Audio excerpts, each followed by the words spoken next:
Then on top of that, the great self-sacrifice when you see someone come to him when his father died. Imagine when your father's died and someone comes up to you from Syria. He sees you. He says, what's your name? He says, Hussein. Son of who? He says, son of Ali ibn Abi Talib. He said, may Allah curse you and curse your father Ali.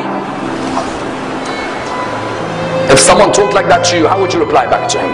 May Allah curse you and your father. The guy's name was Asam ibn Mustalaq. Imam said, is the wind of this area hurting you? Or maybe you've had a disagreement with your wife.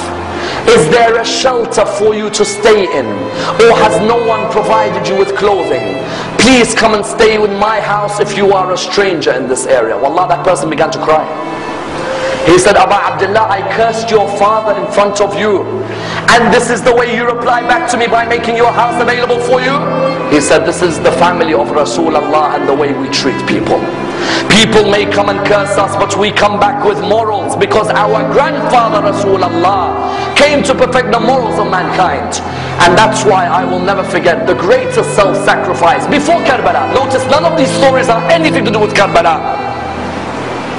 Before Karbala and the battle of Nahrawan, the soldiers who were caught by Ali ibn Abi Talib were standing there. One of the soldiers, you all know him very well. He was fighting Ali ibn Abi Talib on that day. He had some rope around his hands. It wasn't too tight, but it was around the hands. Imam al-Hussein was walking past. He saw that soldier. And the soldier looked at him and said, Hussein, I beg you, please remove this rope from around my hand, because the rope is causing nervousness in me. Remove it. And I'm asking you. Imam al-Hussein went back to his father. He said, oh my father, I'd like a favor from you. He said, what is it? He said, this person over there, do you see him? He said, yes, I see him. He said, he says to me, the rope is tight around his hand, even though you will never put a tight rope, but it seems to have been hurting him. And he asked me to remove it. Oh my father, do you allow me? He looked at him and he said, آآباعبدالله, go ahead.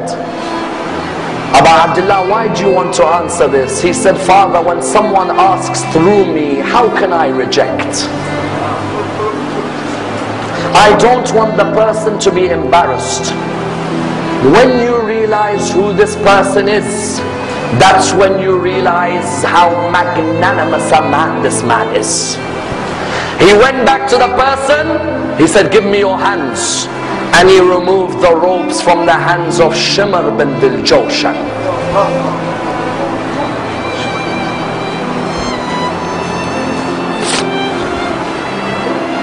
Tell me, which mercy did he show to you when he sat on your chest on the afternoon in Karbala?